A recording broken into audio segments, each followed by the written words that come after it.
No Box Dance presents Dance Behind the Screen, process production, and social media. Don't forget, say no to the box. Dile no a la caja. 고정관념이란 상자에서 벗어나세요. Hello, and welcome back to Dance Behind the Screen podcast. This is your co-host, Marthea. I am so excited to be back on the mic with you for our 5th season of the show as your host. If you're missing Yejin, Azaria, and Reina throughout this season, don't worry, they're still busy at work behind the scenes of No Box Dance. Last season, we went behind the screen of all things dance and film. And this season, we want to go behind the screen of the business of dance. Our goal this season is to help connect the dots between making work and sharing work with an audience. Enjoy the show! Well, Lily, you have a very interesting upbringing. I know you were born in Alaska, is that right? I was. And you've lived all over the states, including California, Oregon, El Paso. You're also a fellow TW Dance alumni. I am. Shout out.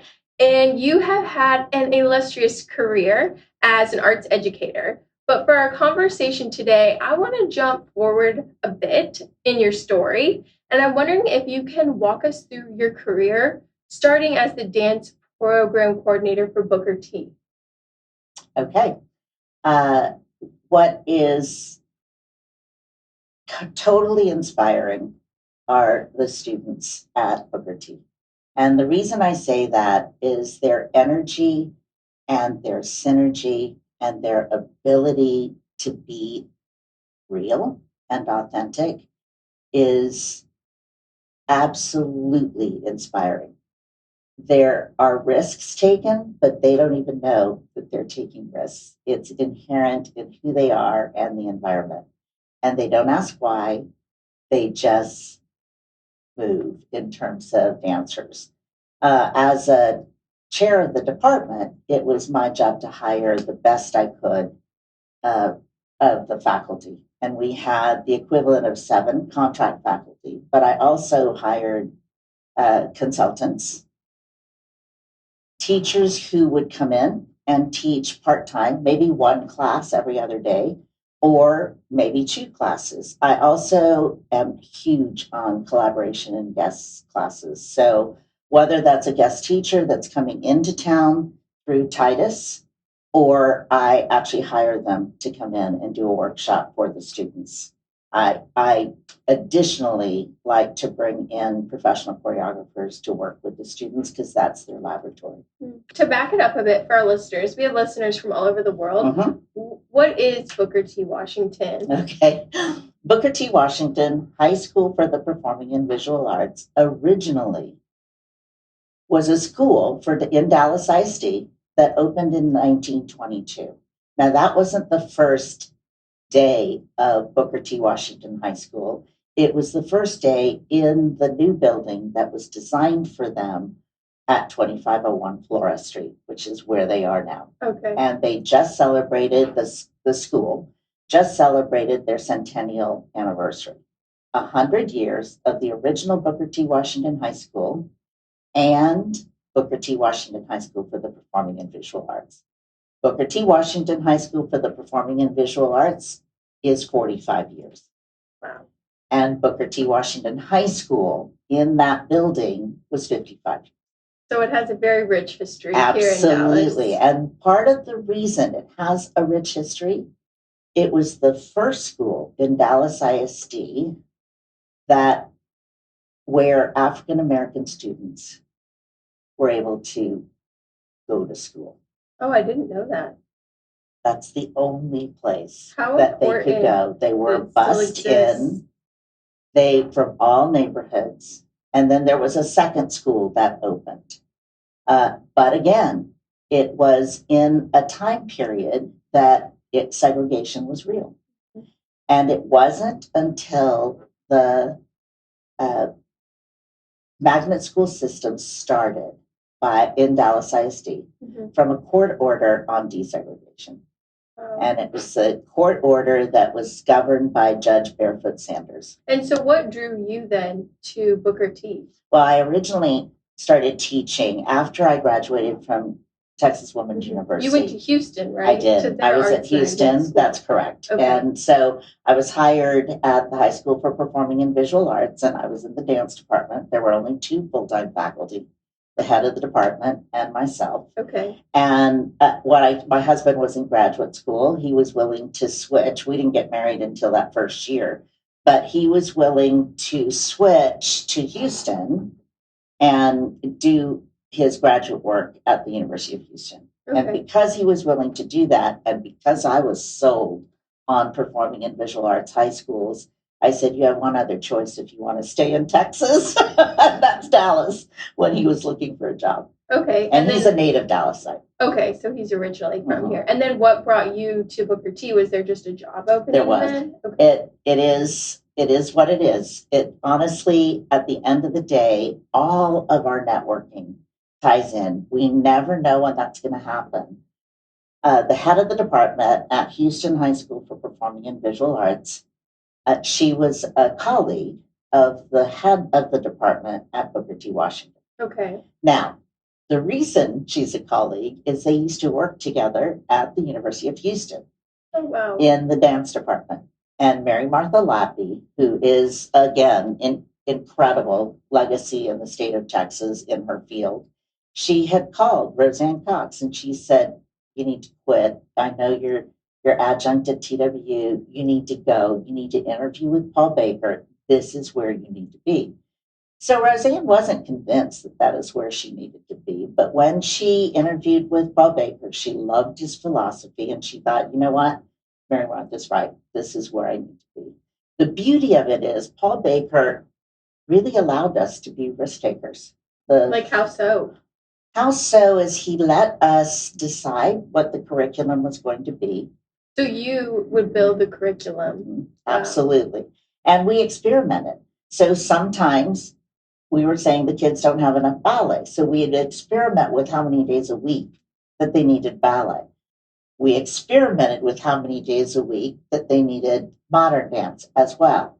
Then there was jazz and other electives. Then there was dance history and composition. And we were big on one of the differences. One of the things I think that Booker T stands out in is its creative and compositional work. The No Box Dance Film Festival, NBFF, is now accepting submissions for its 5th year as an independent film festival. NBFF seeks dance-related films that challenge the possibilities of what dance can look like in video form. NBFF has 4 categories for submissions: short series, general, documentaries, and kids. For more information on how to apply, visit filmfreeway.com/KNOW Dance Film Festival. I feel like from the beginning of your career in education, it sounds like you were an innovator and a risk taker. And in my preparation for this interview, there was this wonderful article, I think it was, D Magazine, that featured you. And I read this article, and what stood out to me is what you said. You said, I've always said dancers are doers because we're physical. And so when something needs to be done, the response always immediately is, I can do it. And I think this is a statement, which is hilarious because we were just talking about this before the recording, is something that a lot of dancers do relate to. I think that that's just kind of the nature of being a dancer. When you're in someone's work, oh, can you try this? Yeah, I can do it. I'll figure it out. That's exactly right. Like solving that puzzle. So I'm wondering, what is advice that you have for dancers who are going out into the world? Maybe they just finished high school, they just got their BFA or something like that, and they want to start their own career. What advice do you have for them to be that doer in the world? Be willing to explore and experiment so you can find whatever that passion is. Even in my own children, I always told them that you have to, it's not, yes, of course, I want you to be self-sufficient. I want you to earn money enough to stand on your own, to be able to pay the bills. At the end of the day, I don't want you to have just a job. I want you to have a passion for what you're doing. And part of the reason why I want you to do that is because I have been able to gain happiness through that. And I used to be able to tell my students that work is my play and play is my work. How do you think you found that? I was recently interviewing Gail Halpern with Bruce Wood Dance, and we kind of ended the interview talking about passion and how it's hard to describe. But I really love how you just said it. It's like you found like your happiness. But how did you arrive at finding that passion? Because I feel like sometimes, like for me, it's been like I always knew dance was like part of who I am, part of my DNA. This is what I want to do. But it's surprised me at how I'm doing the dance, if that makes sense. Like I never would have expected to like start a nonprofit like No Box Dance. Like I never would have imagined that. And for our co-founder, for me to have met her in grad school and she's working in Seoul, Korea, like and she's my best friend. Like I never would have expected that, but it just kind of happened. So I guess like how did you find that, or what would you recommend to like stay open to finding that as you're going through life? You say yes. You say yes to an opportunity that excites you. Whether you are convinced that you have that skill set really doesn't matter. And I've always listened to my heart. And yes, there are some practical things that I have to say yes to, right? Because they are pragmatic. Like what, for instance? Okay, so let's just say at Booker T, if I was told what my schedule was going to be and the courses that I'm going to teach, I could have said, I'm not ready to teach that. I could have said, I need more time to prep that class, or I don't want to teach that class. But that isn't an option. In my mind, you teach what is needed. And at the end of the day, you're inspired by the students. And if you can, it's a two-way street. If you can inspire and teach students, they will inspire you and you will learn from them. And so as long as that circle continues, then it's worth it. One of my mentors actually said to me, and this was after I had my daughter, and I said, she actually asked me, she said, Lily, are you going to continue choreographing and continue performing? And I said, no, I don't think so right now. I want my kids to have to grow up normally. And she said, what's normal to you? And I said, I guess I'm judging this by what's normal to the other kids that they hang around with. And she said, I just want you to think about that. Think about what's normal to you. And my sisters, I'm the youngest of 5 girls. So one of my older sisters said, Lily, whatever your schedule is the normal schedule for your kids. I'm glad that you brought up this story about like when you had your children and you were kind of navigating like choreographing and performing. Some of the members on the No Box Dance team are like expecting children, and that's been like a topic of conversation amongst our team, navigating what that looks like. And I think what you said about like defining your own normal and defining your own schedule, whoever it's for, whether it's for a family or a relationship or that's correct. balancing No multiple jobs that's or something like that. I think that's such like an applicable advice. It is, because even in a relationship, what's difficult in building a relationship when you're a dancer is your partner can be jealous of this inanimate person. Yes, I've always said like so when I got married, Mary Williford Shade, who was the chair at TWU, she gave me this huge, like larger than life canvas of me as a solo dancer. And she wrote a little note on the back and she was like, remember, like dance was here first, like for my like wedding present. And I just like was like, wow, that means a lot, because it is like this. It's this inanimate person that you can't be jealous of, but you are jealous because it takes up an inordinate amount of time. And your mind too, even when you're like home or something, maybe you're thinking about the dance. That's thinking about. You have to balance it. And it takes a lot. Well, we all know it doesn't matter what we do, relationships take a lot of work, no matter where they are. If it's personal or if it's professional, they take a lot of work, and you have to continue. You just have to know yourself. One of the hats you wear now is you are the executive director of the Dallas Arts District. So could you talk a little bit about what that job is and like your responsibilities? Okay, I'm going to go back to that when you asked me what do students or graduates or anyone do when they're in the next phase of how, and I said, say yes. Say yes to opportunities. No, if that is something that you don't want to do, you have to answer that right away too.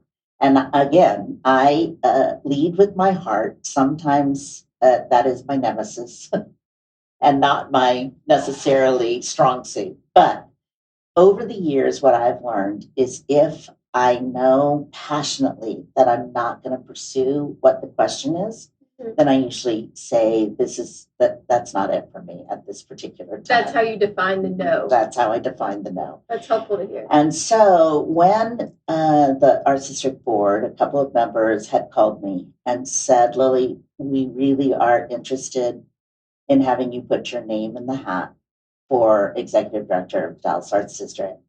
And I paused for a minute and then I said, okay, I said, to your credit, my gut did not tell me to tell you no right away. So it doesn't tell me to tell you yes, but I do know that this is something I would consider. So when I was talking about this life change, I mean, this really, did I ever expect to be in nonprofit and to be running the largest continuous arts district in the nation? No, I would have told you several years before, I love the studio. This is my place, right? I'm not because you went from choreographing, performing, teaching, really living in that world. That's correct. To all of a sudden. Right. And so what I decided, what made me say yes, is I'm one, and I will always be an educator. I'm one that tries to lead by example or show students by example. And you know what it reminds me of, Lily? It reminds me of what we were just talking about when you were talking about Paul Baker and how he placed leaders at the top. Yes, it really reminds me of that, because here we have somebody with this experience as an artist, as a working educator, who's a part of the public school system nonetheless. Right. And then putting them at the top of the arts district. Right. Like, how cool. We're so lucky. It was phenomenal. No Box Dance is now on Patreon. Gain access to our community resources, early access to Dance Behind the Screen podcast episodes like this one, membership in our creative book club, personalized dance film feedback, and more. Visit patreon.com/KNOWBOXDance to select the membership level that is right for you. So many dance artists do become teachers as a necessary means, or because they really desire to shape future generations. And I'm wondering, from your experience as an educator to now working in the nonprofit sector, if you could kind of point out maybe like your top 3 transferable skills that you think artists can take from the classroom to now maybe this business side of their different life. You have to develop both the right and the left sides of your brain. So you cannot just be one-sided, and that's in the corporate world too. You need to remain a risk taker and a creative innovator. I love that. I think that's really important. And I think that can be lost in translation sometimes, the value of both. Correct. Especially like maybe if you're just in the business side of things, you can forget about that creative practice, especially if you're stuck behind a computer screen all day long. But they're both equally as important to develop. And interestingly enough, you have to have that creative side to make sure, and it does have to balance, to make sure it's also feeding your soul. So you have to balance, otherwise you won't stay in this profession. But at the same time, you have to have organizational skills. And if you don't have those organizational skills, you need to interpret it or analyze it or compare it to the kind of focus that you have in your art form. You organize that, no matter if you're in the studio or not in the studio, whether you're a choreographer or a dance student, you actually organize your day. You set your pace, you know how much time you have, you know how much energy you're going to have, you balance life to go around that. Well, another thing I want to talk to you about, and I'd be remiss if I didn't talk to you about this, is cultivating finances. Mhm. So I know that you have served and reviewed many, many, many grant applications. So I'm wondering, what are qualities applicants should consider that they could include in their application that can really help them stand out and to convey a clear message to the grant review panels? And I would say this of any artist or any entrepreneur that wants to stay in the arts as be self-employed, right? Be Mhm. self-employed. I would definitely say that you need to have to define your own story. And if that's when you can develop your own story, don't feel like you have to say what you think the grant readers want to hear, because then it's not authentic. What stands out is if you tell the story and what is it that's unique about your approach, your company, and why it's relevant and important to the community today. I feel like, especially too, you want to make sure you're like, want to prove, I did read the application, I did read your mission statement and Right. your values. Right. So it's like finding the way to incorporate, like, I did my homework, Right. but I know who I am too. Right. That's the That challenge. that is the challenge, and you can see that. And where you have to tell your own story is in that narrative and in the description of your project, if it's project-based grant or funding. Are there specific things that when you see it in an application, you automatically are like, trash, like, I don't want to read it? Close, but if I'm asked to, or if I volunteered to be on a panel, I do read them all the way through. Interestingly enough, it's the same if you are required to do an audio visual, whether it's a video or whether it is an integrated PowerPoint with video embedded in it. Again, it cannot look like a classroom lecture. Mm. And I don't want to see anything that's a classroom lecture. And what do you mean by classroom lecture? I mean that, let's say there are bullet points that describe what the content of that video has to entail. Mm-hmm. And so you see slides like a PowerPoint of exactly those bullet points. I want to see the creativity in how that is relevant. Those bullet points are actually relevant Connecting to your company. Okay. Whether that's a music ensemble or a dance or a choreographer creating an actual project with 3 new works, whatever that is, you have to demonstrate it. Again, it is that storytelling. And then my other advice is to have what I've always called and what my mentors have called it is a third eye. You need to have a mentor, someone you trust, that they will tell you the truth. So whether it's someone that's going to read the grant, whether it's someone that's going to look at your choreography in its beginning stages, and I also taught composition for many, many years. I'm a huge supporter of the Liz Lerman method. Yes. Huge. And part of that is it takes the teacher out of it and giving all the criticism, and it really puts the audience. And I love that it's question-based. I love the fact that some of those steps are you ask the artist if they're ready to talk about a particular section of the work. And if they say no, it's okay. Because more than likely, when an artist says no, they're already asking those same questions of themselves for that particular and they're not section. ready yet to hear any feedback because they haven't made their That's opinion. Correct. They haven't made any kind of decisions, and no answers are bad ones. They're just better ones.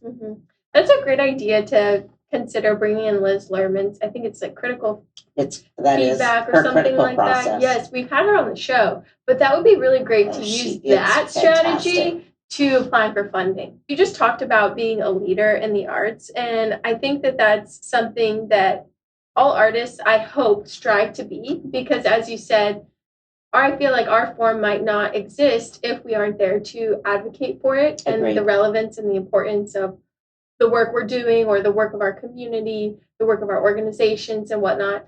So what do you think are like the top 3 attributes of a great leader in the arts?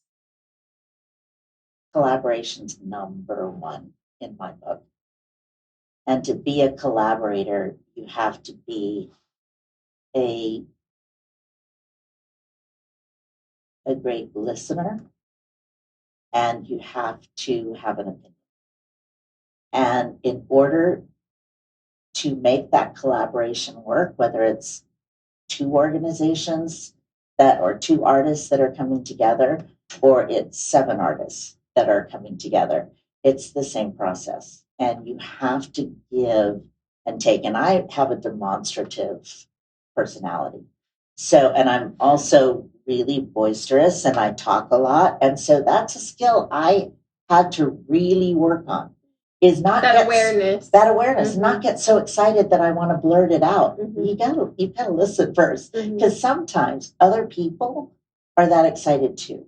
And so when you can connect to that kind of excitement, you know you're in the right collaboration. I love that. That is really great reminder. I feel like, especially like with our team at NoBox, I've had to just in our Zoom meetings mute myself, because otherwise I just want to talk. I love it so much and I feel like so excited. I know. And then I've been reading a lot of like leadership books, and I'm like, okay, this isn't about you. Like, this is about the team. That's right. So mute yourself and leave room for them to be excited too. Right. And then that actually makes me feel more excited. That's correct. And more fulfilled on the inside, because I'm like, oh, they just said what I've been thinking. That's like, exactly this is great. Right. Now you know that the entire team is on the right track. Yes, and we're all aligned, yes. Working towards the same That's vision. correct. Is there anything else we haven't talked about that you want to be sure to share with our listeners today? Be a relationship builder. Whether that is in your community with volunteer work, whether it is to offer yourself as a mentor, depending on where you are in your career. Open your doors and open your mind to what is needed in your community. Do you think social media is influencing the dance world? And if so, how does it influence your work? It depends upon the viewer. And I actually think that social media is an asset that we have. It's an asset from a lot of ways. Sharing our own work, sharing the idea that we've seen inspirational work. And I am influenced by other friends and colleagues that say, don't miss this, or here's a link to this. And I will pay attention to that, because I have to be inspired daily in order to continue my work, whether it is professional work in the workplace or whether it's personal. It was, I'm pretty sure it was Denise Lee that said it, but I will paraphrase it by saying she posted on her, I think it was on Facebook, and she probably did it on several mediums. She said, in our darkest days, you turn to art, you turn to film, you turn to literature, you turn to comedy, you were streaming shows that you really were inspired by, documentaries, but in our darkest days, we turned to art. And she was right. And you know how they test you and say a world without music? If you just did that for an hour, you realize that, and it's funny because my husband said, I didn't even realize that they had an original score in that particular film. And I said, oh, every movie has music. Yeah. Because it is the music that ties the emotional story. It connects the storyline. It does connect the storyline. And it grows your own emotional contact with that particular film. Lily, how do you say no to the box? This is our tagline here at No Box Dance. Again, one of my strengths and one of my weaknesses is that I don't say no to much. Is I have always said yes because I learned. I learned from that idea of being able to say yes. Now, right now, I can definitely say with parameters of, I will say yes to this if you'll tell me exactly how much time do you expect me to commit. And if I can give that time, I will at any point. Well, Lily, we have our last segment, which is our Flash 4, where we ask all our guests to answer 4 questions in a flash, so as fast as possible. Okay. Are you ready? I'll try. Okay, here we go. If you had to recommend a resource to our audience, what would it be, other than your own resource? Book, podcast, TED Talks. TED Talks. And interestingly enough, they can be artist TED Talks and they can be inspirational TED Talks. Great. What was the first dance you saw? From my professional world, it would be the Martha Graham dance. And probably the dance that I saw and was inspired by is Diversion of Angels. So cool. Do you think social media has a positive influence on the dance world? Yes or no? Yes. What is your favorite social media platform? I know I should be a lot more active on Instagram, but I'm not. So the one that is my platform, easiest platform to use, is Facebook, because I'm not limited by words, the number of words or characters. I like to be able to not be limited. That sounds very much like you, Lily. How can everyone stay connected with you in the Dallas Arts District? Easily. I post my contact information is on our website. In fact, when I moved into this position, one of the staff members said, "Do you not want to use a Google mobile account?" And I said, "What is a Google mobile account?" "It's where you don't actually give your cell phone. It's a different number." I said, "Absolutely not. I don't need any more numbers to memorize or to tell people that they need to call that." He said, "I taught for over 4 decades. I loved that when we could keep our same cell phone number, right? Those were the days. I thought, that's brilliant." And one of the reasons I keep the exact same cell phone number is that contact. Well, that's great. Yeah. So you already know Lily. You know how to get in touch with her. Or you can look. It's check on definitely the website. on the website. Well, wonderful. Thank you so much for the conversation you. today, Lily. I really love getting to know more about you. I love the history of the Arts District. I feel like that could be a whole another podcast it is. that would be fascinating. It is. And I really appreciate hearing how we can really take what we've learned in the classroom and apply it to our everyday life, whether it's as an artist or just as to become a better person. Dance Behind the Screen podcast is produced by Novox Dance, an art service organization that creates, collaborates, and discusses art with artists and the public. Dance Behind the Screen podcast is co-hosted by Azaria Hogans, Raina Mondragon, Marthea Nygaard, and Yejin Choi, with sound designed by Daniel Rosas. Thanks for taking your time to tune in to Dance Behind the Screen, a bi-monthly interview series where we go behind the screen to question process, product, and social media. Be sure to follow us on social media at KNOW Box Dance. See you next time, and don't forget to say no to the box.